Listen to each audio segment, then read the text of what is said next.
So I have a question to ask you guys out there. What can a dead squirrel teach you about value pricing? Think about it for a second. You probably have no idea what I'm talking about. But you will in about 10 minutes from now when we wrap up this conversation. A phenomenal piece written in Fast Company by Neil Barron, and it's titled, What a Dead Squirrel Taught Me About Value Pricing. Phenomenal piece, and of course we welcome in Neil into the show right now.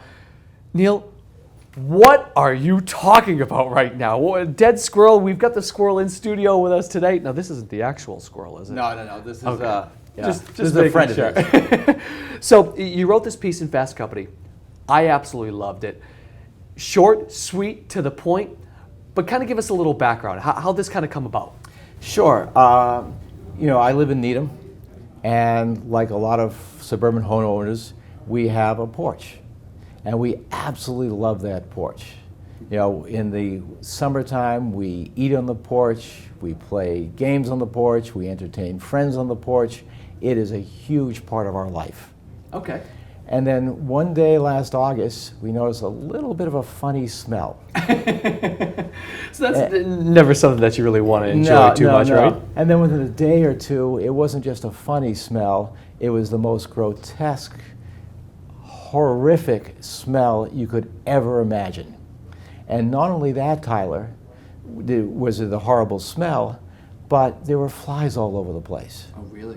Yeah. So, the piece that was meant to keep the flies out, the screen-in porch, now has flies inside it. Somehow they got inside, and it was just filled with flies, and once again, the smell was horrific.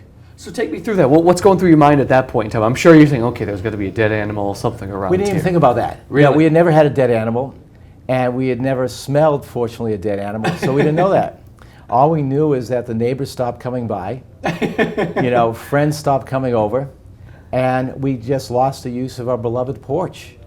And so my mother-in-law, who is from northern New Jersey, and therefore she thinks she's an expert on smells, basically was convinced my wife that the porch was ruined and we had no choice but to take it down. So this became a big topic of conversation in our neighborhood, how to save the Barron's porch. Okay, so take me through that. So I'm sure people were spitballing different ideas. You had the concept of tearing down the entire porch, which could have been an astronomical cost. Yeah. So talk about some of the steps that you guys took. Sure. So what happened was we had all these conversations with the neighbors. No one could go near the porch. And so one of our wise neighbors, Dana Wilson, basically said, well, let's check out this on Google and let's call in a pest removal company just to make sure. So we did the usual Google search and came up with a pest company, NW Pest, and got on the phone with them, and they said something very interesting. They said, you likely have a dead animal, and we'll offer you a fixed price of $125, and if we can't remove it, then there won't be any charge. So there was a performance guarantee. Okay. Excellent. So obviously, means something like that to you think, well, if you can take care of it, of course I'm going to bring you down. So take me through that. Yeah, it was so they basically removed the risk for us. Okay. Came down, took care of the entire issue. And it came down, and so Bob, they came exactly when they said they would. So Bob from the pest company came, and within 50 yards, he said, you have a dead animal. Mm-hmm. So he got out his super long animal removal pole, which had the special animal remover thingy on the end, the claws on the end, had a huge light, and unlike me, who kind of looked around underneath, but to be very honest, I didn't look very hard because I wasn't sure I wanted to see what was underneath there. Bob brought his big light, and within 5 minutes, the animal, happened to be a dead squirrel, was gone. Really? And he assured us that within a day or two, the smell would be gone, and shortly thereafter that, the flies would be gone as well. And, so now what I want to do right now is, excellent story. Of course, now, the talk of the neighborhood, we've probably gone back to something else at this point in time, but let's take this and let's parlay it to, business and pricing in particular. Sure. Because you mentioned $125 for, a fixed rate. He was probably there for all of 5 minutes. And right. You take that and you do the math. well, the person's charging quite a hefty penny per hour, basically, right?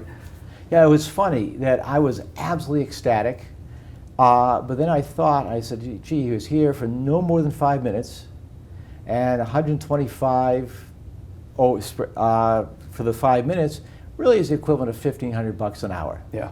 And there aren't many things I'd willingly pay and be delighted to pay the equivalent of $1,500 an hour for. But I was absolutely delighted in this situation. So what was going on there is that NW Pest really understood the problem we were facing. They understood the story that I was living and did everything they could not to sell me, but to solve my problem.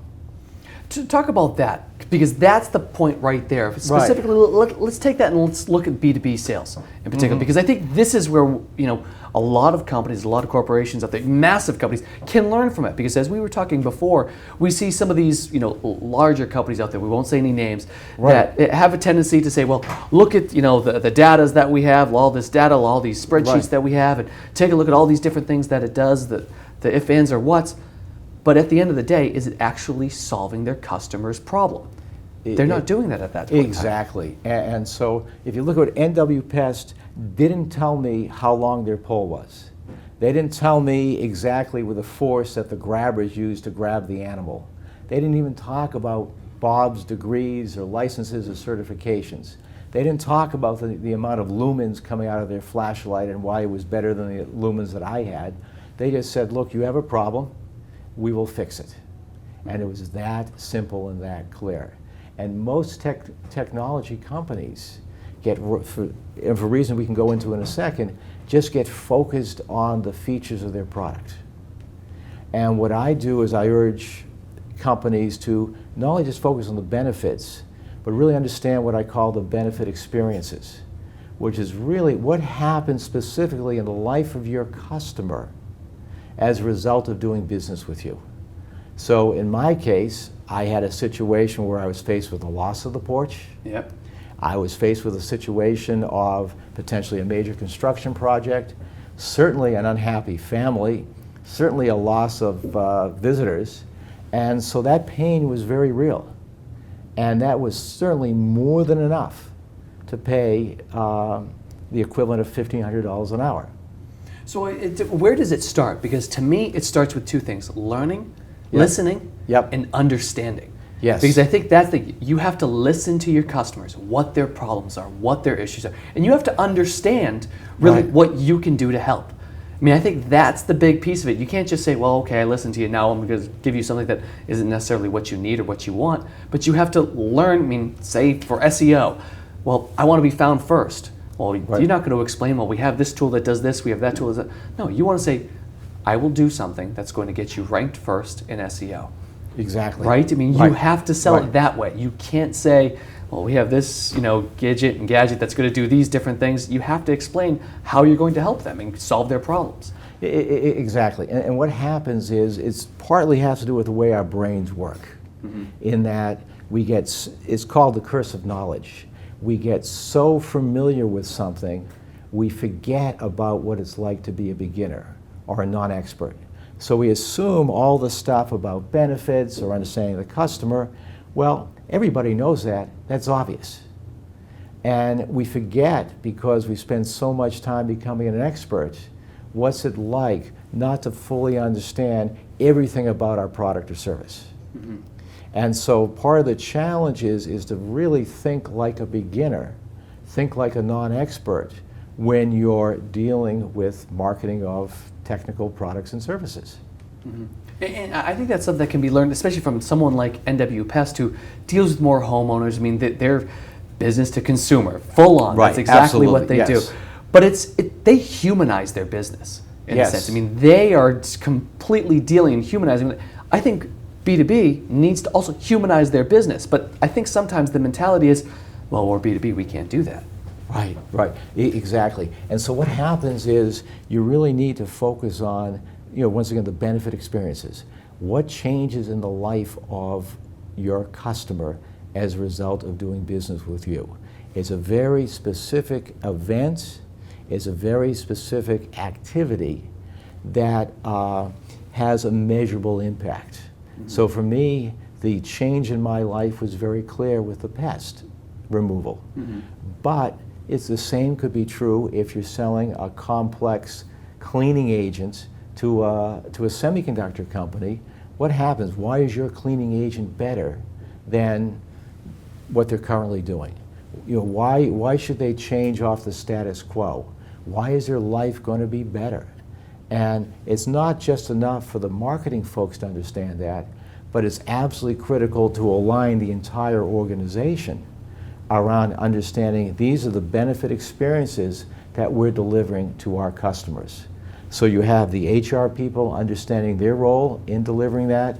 You have the product management folks understanding their role, the development folks, the manufacturing folks. Everybody gets aligned around delivering those benefit experiences. And talk about, very quickly, the pricing part of it all. Sure. Because that's where this conversation goes more than it, because that's a premium price that can be, you know, asked for afterwards. If you solve the bane of the existence for that customer, you can charge the premium pricing. Exactly. If you truly understand the problem you're solving, or what I like to say, the dead squirrels that you're removing for your customers, then they'll be more than willing to pay premium pricing. And pricing won't be the major decision criteria. It's, can you solve this problem better than anybody else? And can I believe you and trust you that you'll be able to do that?